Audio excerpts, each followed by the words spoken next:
আপনি জানেন যে আমার জামাইয়ের আমার মেয়ের সম্পত্তি ফ্রিজ করালো মুর্শিদাবাদের পুলিশ পিডির কে সানিরাজ, তাকে সরিয়ে দিয়েছে।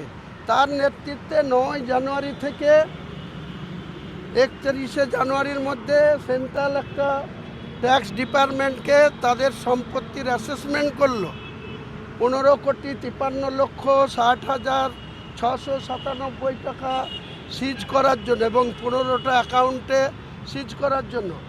সেই মোতাবেক কেন্দ্র সরকারের ট্যাক্স ডিপার্টমেন্ট 31শে জানুয়ারি ভার্চুয়াল করার কথা ছিল, ভার্চুয়াল করলো না। পরবর্তীকালে দেখা গেল ফেব্রুয়ারি মাসের শুরুতেই হেভি তৎপরতা দেখিয়ে বর্তমান পুলিশের যিনি এসপি গিয়েছে দীপ্তিমান সরকার, তিনি 2024-এ কোথায় ছিলেন? পশ্চিম মেদিনীপুরে। ইলেকশন কমিশন তাকে সরিয়ে দিয়েছিল তার কার্যকলাপের জন্য, তাকে মুর্শিদাবাদে পাঠানো হয়েছে। সেই এসপি গিয়ে কি করছে? তৃণমূলের কিছু মাইনরিটি ফেসকে নিয়ে রাতের পর রাত দিনের পর দিন আইপ্যাককে নিয়ে তিনি এসপিগিরি করছেন। তো এই সব অবৈধ কাজ, অনিয়ম কাজ কারা করছে আপনারা ভালো করে খোঁজ নেন। আবার কালকে একজনকে পাঠিয়েছে আমার জামাইয়ের কাছে, জামাই কলকাতাতেই আছে। জামাইয়ের আব্বা প্রচণ্ড অসুস্থ, অ্যাপোলোতে কখনো কখনো অ্যাডমিট হচ্ছে, একটা কিডনি তার মাইনাস করতে হয়েছে, তারপরে তার ট্রিটমেন্টে আছে। সেখানে গিয়ে কাল প্রস্তাব দিয়েছে এই আইপ্যাকের পক্ষ থেকে, আর একজন যে অভিষেকের পিএ না কি আছে সেই সুমিত রায়ের পক্ষ থেকে লালগুলায় আমার জামাইকে ক্যান্ডিডেট করবে। এরা কত বড় নির্লজ্জ! হ্যাঁ, নির্লজ্জর একটা আছে, যার বিরুদ্ধে এই ধরনের মামলা করছে, যার সম্পত্তি ফ্রিজ করছে।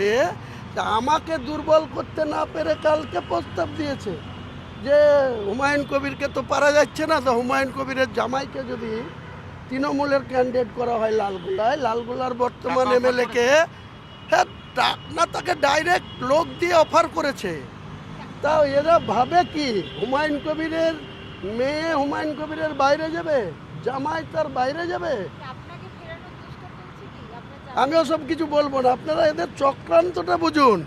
যার বিরুদ্ধে সম্পত্তি ফ্রিজ করার এসপি অতি উৎসাহী হয়ে তাদের 22 বিঘার ভাটা ফ্রিজ করে রেখেছে, 14 কাটার উপরে একটা 4তলা এলিজা অনুষ্ঠান বাড়ির বিদ্যুৎ লাইন কেটে দিয়েছে, ব্যাংকের ভাড়া ছিল সেই ব্যাংক বন্ধ হয়ে আছে।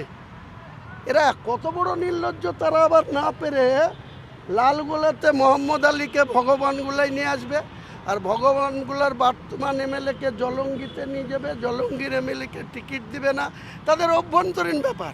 তাহলে এরা আমার জামাইকে টার্গেট করছে যে লালগোলাতে টিকিট দেওয়া হবে। তাহলে এরা কত বড় নির্লজ্জ! এরা আপনি বলুন, এর কোনো ব্যাখ্যা দেওয়া যায়? ভদ্রলোকের ব্যাখ্যা দিতে পারবে কোনো ভদ্রলোক?